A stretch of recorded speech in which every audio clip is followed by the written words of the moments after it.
মানুষ ওরকম লোকের দরকার নেই। আইনের মধ্যে আছে, আইনের বহির্ভূত কাজ তো।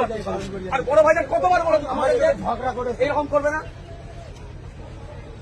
এই যারা আছে এই গাড়িতে তারা সিধে বাড়ি চলে যাও, তার ভোট আমার লাগবে না।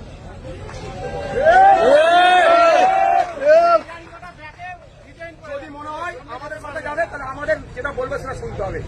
লজ্জা করে না? গ্রামের মানুষ আছে, কবরস্থান, মসজিদ, শ্মশান,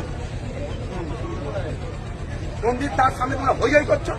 তাহলে অন্য চোর ডাকাতের সাথে আমাদের কি তফাৎ রইল? এই গাড়িতে যারা আছে বলে দিচ্ছি, যদি মনে হয় আমাদের সাথে যাবে তাহলে ডিজে বাজানো বন্ধ করবে। হারামের টাকা তোমাদের চুলকানি বেশি হয়েছে না? এটা করতে গেলে 8-10 টাকা খরচ হয়েছে। আর 4টে ফ্ল্যাগ কিনতে বললে তখন তোমরা কিনতে পারোনি। হারামের টাকাও তখন বেশি বেরিয়ে যায়।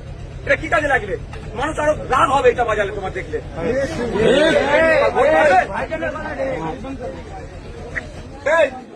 যদি বাজার আসলে তাহলে নিয়ে দিয়ে ফিরবো বলে দিচ্ছে। গাড়ি ছেড়ে দিতে, গাড়ি ছেড়ে দিতে চলে যাবে।